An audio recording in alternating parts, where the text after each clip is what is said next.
Tá, então, comparativamente, os procariontes não têm sistema de endomembranas, como eu falei, tem ausência de carioteca. Importante ressaltar também que o DNA de procariotos e eucariotos, a gente vai falar sobre DNA mais na frente, mas o DNA é um polímero de nucleotídeos, é uma cadeia dupla, então é uma dupla fita de DNA. Não importa se procarioto ou eucarioto, todos têm DNA como material genético e uma dupla fita. No entanto, essa dupla fita em procarioto se encontra organizada de uma maneira circular. E em eucarioto, esse DNA ele é linear, formando os cromossomos. Exemplos de procariotos: bactérias, xenofícias, micoplasma. E eucariotos, todos os outros seres vivos, plantas, animais, fungos. Aqui a gente tem o esquema dos 5 reinos.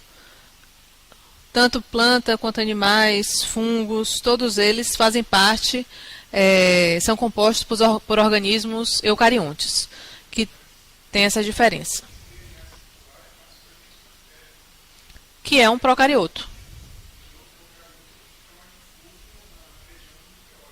Sim. Não, o que você está chamando de DNA circular aí é o plasmídio. Então, plasmídio é um DNA extracromossomal que é presente nas bactérias e podem ter mais do que um plasmídio por bactéria, que está associado principalmente com resistência a antibióticos nas bactérias. Mas é um DNA extracromossomal dessas bactérias que tem, chamado de plasmídio. Podem ter mais do que um plasmídio por bactéria. Só que além desse plasmídio, que tem uma quantidade de DNA menor, reduzida, não é o DNA genômico da célula, ele é circular, mas o genômico da célula também é circular. Tá? E é um pouco maior, muito maior do que esse plasmidial.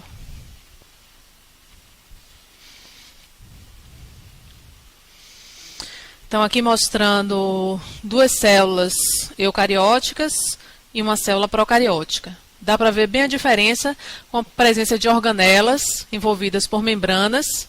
A gente vai falar de cada uma dessas organelas e a função de cada uma delas. E aqui eu tenho uma célula procariótica que tem DNA, né? Tem uma região chamada de nucleoide, tem citoplasma, tem membrana plasmática, mas como única organela ela vai ter a presença de ribossomos. Sem os ribossomas não seria possível a realização da síntese proteica. Então a produção de proteína, que a gente viu que a proteína ela é um polímero de aminoácidos, não é isso? Essa polimerização dos aminoácidos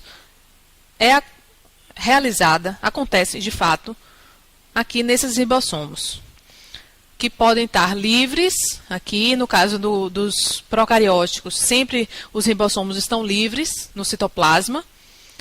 E no caso dos eucarióticos, eles também podem estar livres no citoplasma, mas podem também estar aderidos ao retículo endoplasmático, que faz com que ele seja chamado de retículo endoplasmático rugoso. Entre o rugoso e o liso, a única diferença é que no rugoso tem associação com ribossomos. E onde tem ribossomo, tem síntese proteica. Se não tem ribossomo, não é possível a síntese proteica. Agora, ressaltando que a sequência com que os aminoácidos eles são adicionados dentro da cadeia polipeptídica vai ser determinado por quem?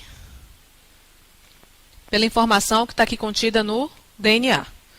Você tem um DNA com informação, que a gente vai ver também, mas o DNA, que ele é transcrito numa fita de RNA mensageiro, e esse RNA mensageiro ele vai para o citoplasma, encontrar com o ribossomo, para ver a síntese proteica. Então, toda a informação que está lá no RNA mensageiro foi copiada do DNA.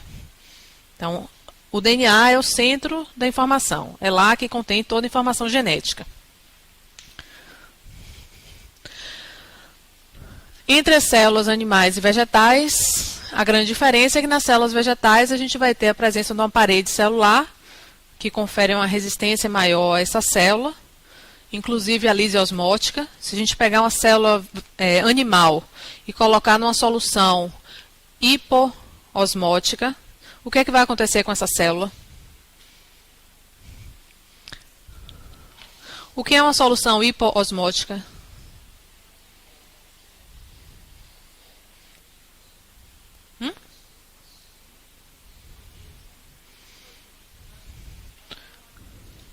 Hipoosmótica tem menor quantidade de soluto, tem maior quantidade de solvente, né? Tem mais líquido do lado de fora da célula. Então, se você colocar uma célula aqui numa solução hipoosmótica, dentro da célula vai estar uma condição hiperosmótica. Então, dentro vai estar, por comparação, se fora está pouco concentrado, dentro vai estar mais concentrado. Então, numa solução hipoosmótica, quando a gente coloca a célula dentro, o que vai acontecer com a água? Levando em consideração que o soluto não passa livremente pela membrana plasmática, mas a água passa, a água vai entrar. E quando a água entra, o que acontece é que essa célula, em um ambiente hipoosmótico, vai ser lisada. Então, você tem a lise, hemólise, no caso das hemácias. A gente observa isso muito bem nas hemácias. Quando você coloca hemácia numa solução hipoosmótica, a água entra e a hemácia lisa, chamada de hemólise. No caso de uma célula vegetal, se você fizer o mesmo procedimento e colocar aqui, não há essa lise osmótica. Isso porque a gente tem a parede celular que impede essa lise osmótica. Ela fica exterior à membrana plasmática, porque na célula vegetal também tem membrana plasmática com uma composição muito similar à das células animais, e a presença de um vacúolo que é importante para a regulação osmótica. Independente dessa diferença, a gente tem aqui as células dos organismos eucariontes com presença de núcleo individualizado. Esse núcleo está individualizado por uma membrana dupla, que é chamada de carioteca. A carioteca, ela se comunica, ela é uma extensão do retículo endoplasmático rugoso em amarelo. Esse retículo endoplasmático rugoso, ele está presente em quase todo o citoplasma. Esse retículo endoplasmático rugoso também pode ser liso, se não tiver associação com ribossomos. Complexo de Golgi, aqui complexo de Golgi ou complexo golgiense, é a mesma coisa. A presença de mitocôndrias. Mitocôndrias tem a função produção de energia, produção de ATP, através da respiração celular. Aqui eu tenho lisossomos, que são responsáveis pela digestão intracelular. Dentro dos lisossomos eu tenho enzimas importantes na digestão, na degradação, inclusive de proteínas. Então eu tenho proteases, que são enzimas que degradam proteínas. Eu tenho DNases, que são enzimas que degradam DNA. Os lisossomos, mitocôndrias, complexos de Golgi, núcleo, retículo endoplasmático liso e rugoso são comuns, tanto às células animais quanto às células vegetais. A diferença aqui em relação às organelas é que nas células vegetais, além de tudo isso, eu também encontro os cloroplastos aqui, que são as organelas importantes para fazer com que essas células sejam fotossintéticas. Então, elas conseguem fazer a absorção da luz do sol e converter isso em energia. Presença de vacúolo, mas de maneira geral, todas as células elas vão ser formadas independente de qual organização dela, vão ser formadas por membrana, citoplasma e núcleo. E nesse núcleo é o material genético, DNA.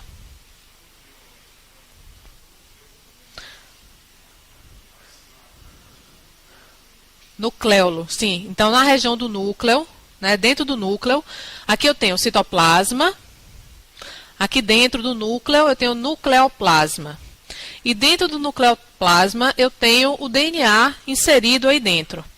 No caso dos organismos que são eucariontes, o DNA ele é linear.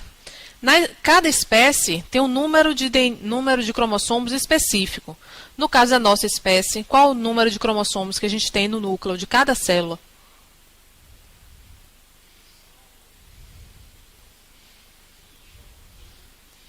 23 pares. Então, são 46 cromossomos. Então, a gente tem 46 cromossomos aqui dentro da célula. A gente vai ver que, durante o ciclo celular, se a célula está em divisão ou não, esses cromossomos eles podem estar mais compactados ou menos compactados, mas sempre compactados. E, no núcleo, existem algumas regiões no DNA que é responsável pela síntese de RNA mensageiro, de RNA ribossomal. E são essas regiões do DNA responsáveis pela síntese do RNA ribossomal que estão chamadas de nucleolo. Então, o nucleolo é uma região do DNA, onde há síntese de RNA ribossomal. Tá?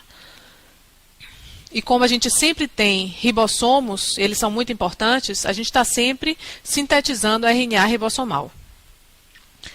Os ribossomos, eles são organelas que não são envolvidas por membranas, que são formadas por RNA ribossomal e ribonucleoproteínas. A gente vai ver isso quando falar de transcrição mais adiante.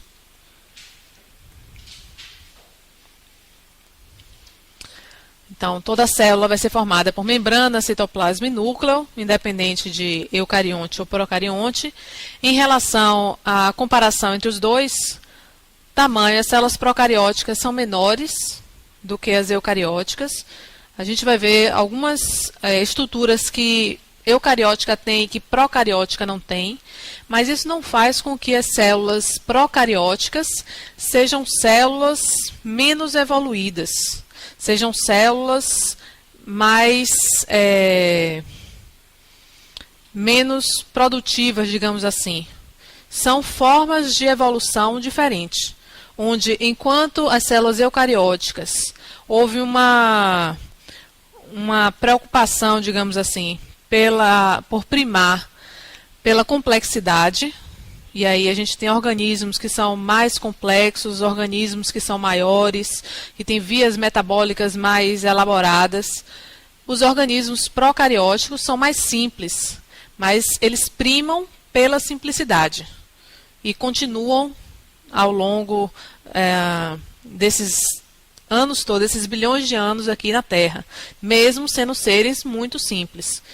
Então eu tenho aqui organismos que são menores e organismos que são maiores. A parede celular das células procarióticas é formada por polissacarídeos e aminoácidos. Já nas células eucarióticas, nas células animais a gente não tem parede celular, mas as plantas e os fungos têm. Nas plantas eu tenho celulose e nos fungos quitina. Material genético está compactado na região chamada de nucleoide. Aqui já no núcleo, não tem organelas envolvidas por membrana, e aqui tem muitas organelas envolvidas por membrana, retículo endoplasmático, Golgi, mitocôndrias e cloroplastos. Estruturas respiratórias no próprio citoplasma, em região de membrana plasmática, apesar dela não ter uma organela responsável pela respiração, existem pequenas dobras na membrana plasmática. Então, se a gente levar aqui um organismo procarioto, a membrana plasmática, ela pode fazer pequenas dobras. E essas pequenas dobras criam pequenos compartimentos onde há uma facilitação das atividades metabólicas pela aproximação de enzimas naquela região.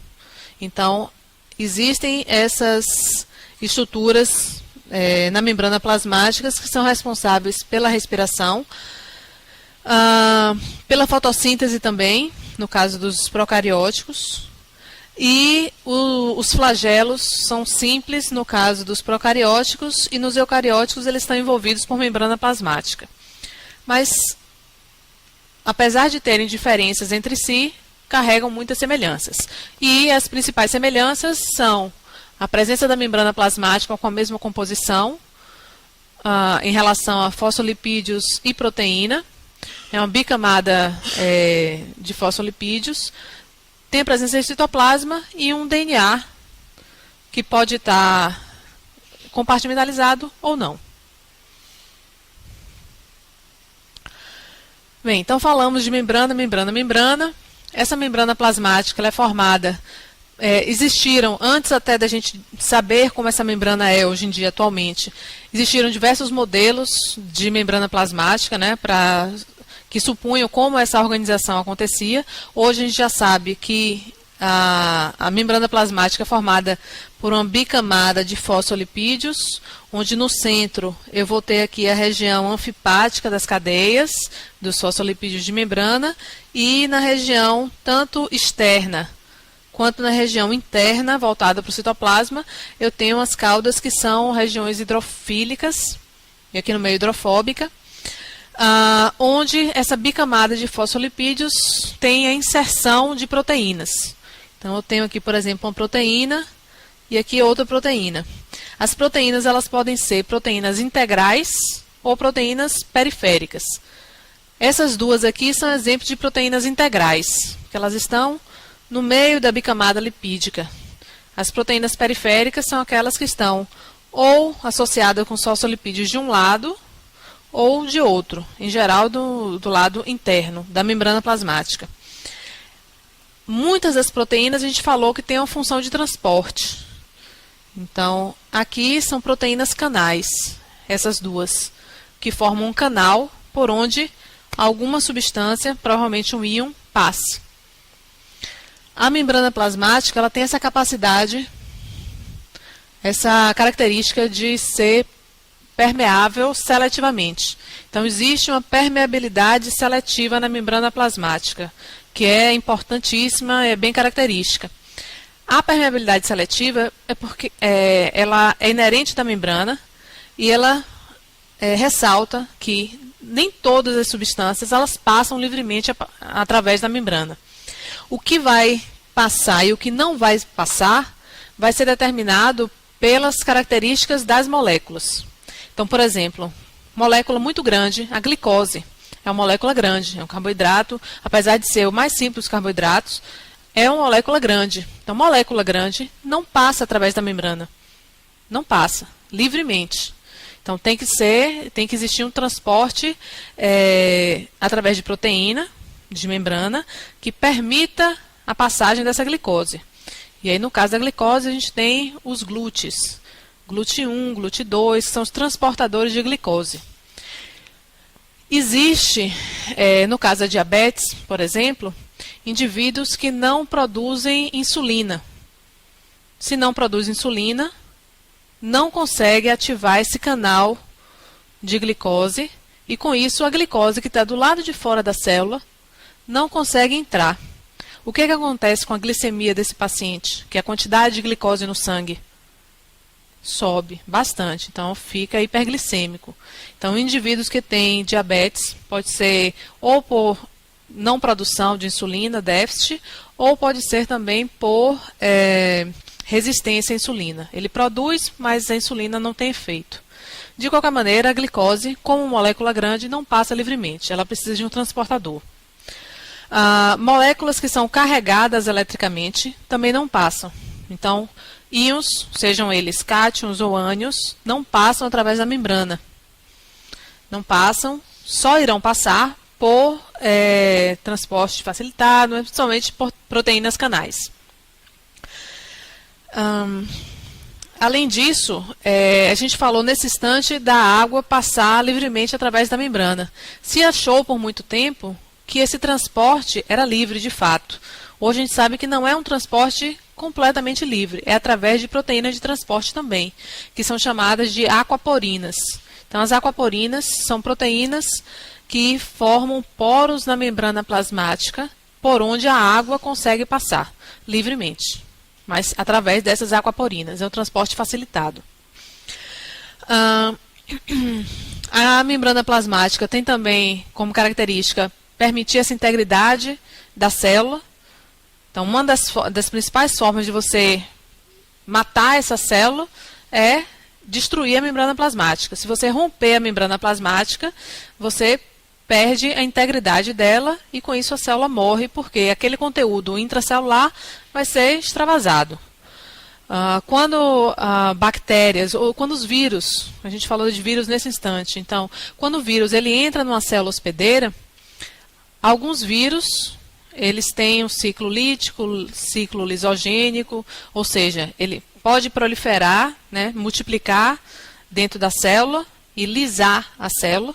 Quando ele lisa a célula, ele vai ser liberado para o meio extracelular, mas em contrapartida ele matou a célula que ele utilizou, a célula hospedeira. Existem uns vírus mais evoluídos que, ao invés dele lisar a célula na hora de sair, eles saem por brotamento. Então, eles entram na célula, utilizam a maquinaria celular, replicam, e aí na hora de sair, ao invés de lisar a membrana plasmática, né, romper a membrana, ele simplesmente promove um brotamento. Aqui a célula, com as bacteriófagos aqui dentro. Na hora de sair, ele forma uma vesícula, sai aqui dentro e a célula continua viva. Isso é interessante para ele, evolutivamente, porque permite com que ele mantenha uma quantidade de células viáveis para, à medida que ele precisar, de novo, entrar naquela célula hospedeira.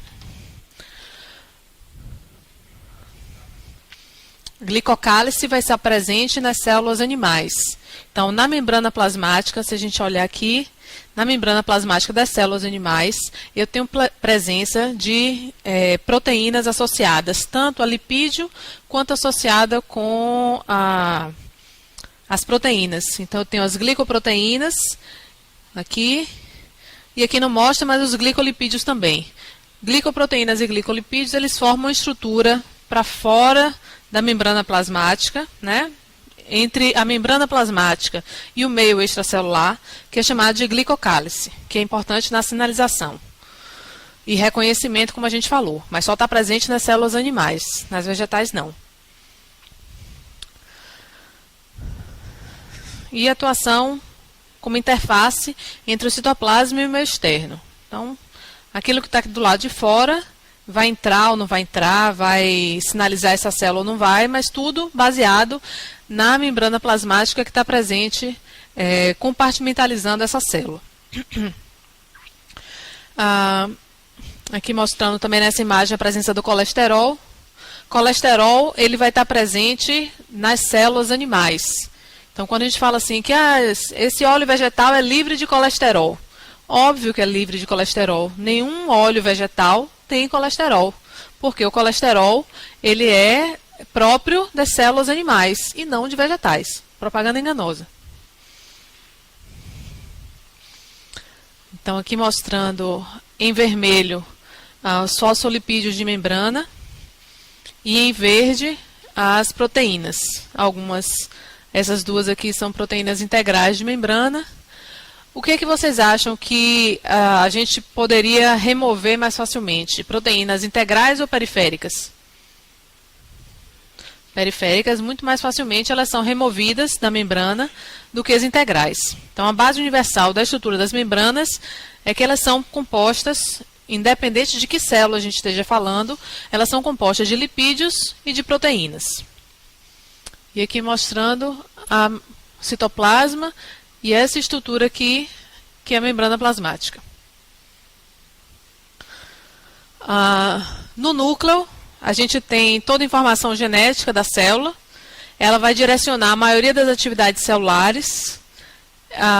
Ele vai estar envolto por uma membrana dupla ligada ao retículo endoplasmático em eucariontes e nos procariontes na região chamada de nucleoide. Então, aqui eu tenho um organismo procarioto unicelular e essa estrutura aqui é chamada de nucleoide, é a região onde o DNA está contido nessa célula. Lembrando que esse DNA aqui, ele não é linear, é um DNA circular, tá? O DNA cromossomal é circular. Aqui eu já tenho, por microscopia eletrônica, uma imagem de uma célula, mas muito ampliado. Isso que eu estou enxergando aqui não é a membrana nuclear, não é a membrana celular, plasmática, é a membrana nuclear. Aqui do lado de fora eu tenho algumas organelas, como retículo endoplasmático rugoso. E essa estrutura aqui é a carioteca. Aqui dentro eu tenho o DNA. Essa região mais escura que vocês estão enxergando aqui é a região do nucleolo. A região do nucleolo é uma região no DNA que é rico em informação para a construção de RNA ribossomal. Como os ribossomos eles são muito importantes para as células, se a célula não estiver em divisão, a gente sempre vai encontrar algumas regiões no núcleo mais corados. E essas regiões são chamadas de nucleolo. Tá? Pode encontrar mais do que um nucleolo na célula. Quando a célula ela vai entrar em divisão celular, a gente vai ver que o nucleolo ele vai esmaecendo, ele perde essa coloração mais intensa, porque na divisão celular você tem maior compactação e menor produção de ribossomos. Tá? Mas a gente vai ver mais adiante.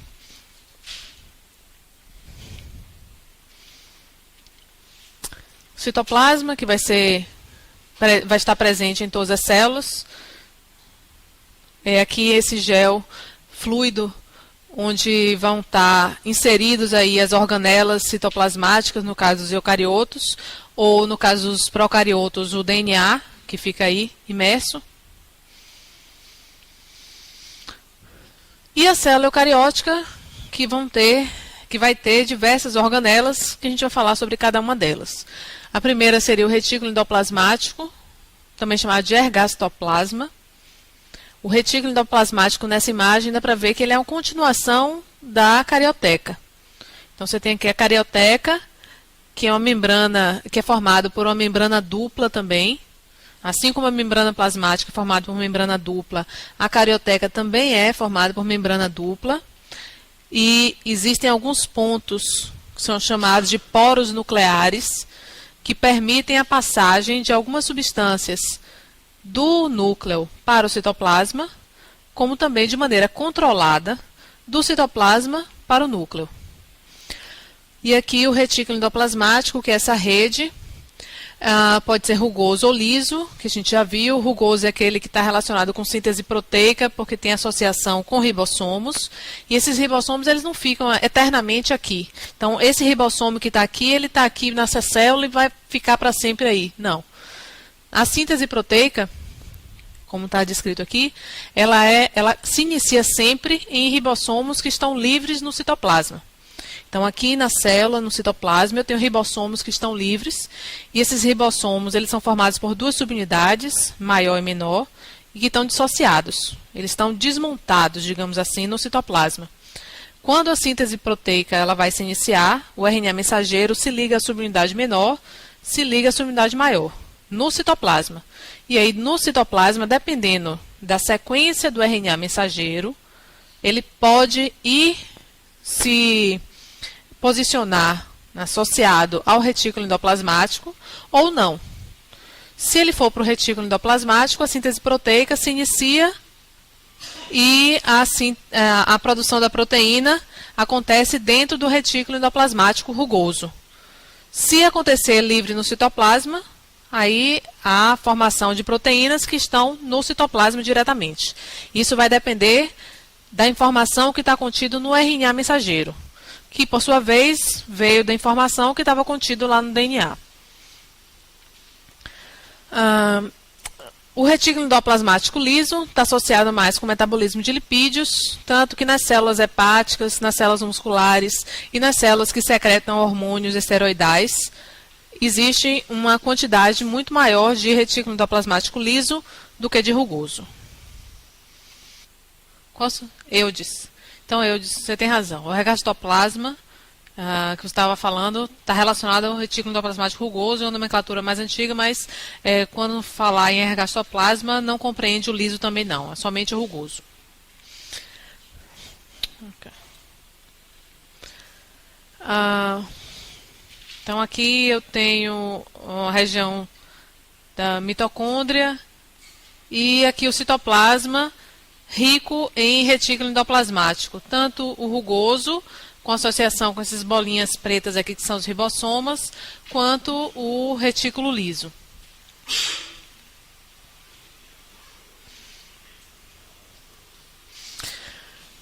Bem, evolutivamente, existe a teoria de que esse sistema de endomembranas ele foi originado a partir de uma célula procariótica. Então, as células procarióticas, elas, de maneira que foram submetidas ao processo evolutivo, deram origem, por pressão seletiva, a uma célula eucariótica.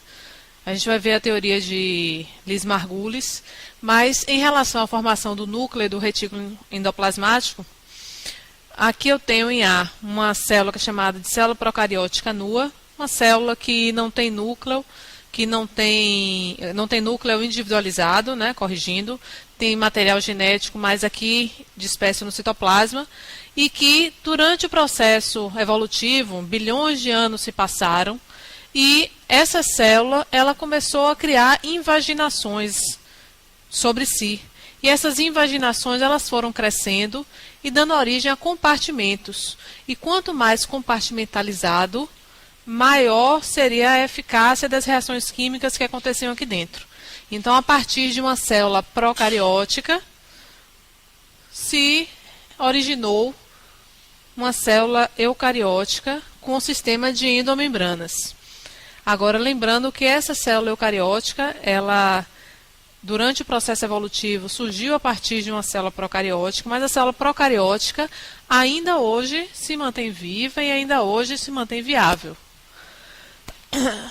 E aqui mostrando a relação íntima que existe entre a carioteca e o retículo endoplasmático. E depois complexo de Golgi também, e aqui membrana plasmática. Agora entendi. E além do retículo endoplasmático, que tem a função, o rugoso, síntese proteica, e o liso, mais associado com síntese de lipídios, o complexo de Golgi, o complexo golgiense, ele é formado por um sistema de sacos achatados, né, rede cis e trans, e esses sacos achatados, eles vão receber vesículas que estão chegando, estão emergindo do retículo endoplasmático rugoso. E essas vesículas que estão emergindo do retículo endoplasmático rugoso estão contendo dentro delas as proteínas que foram sintetizadas dentro do retículo endoplasmático rugoso.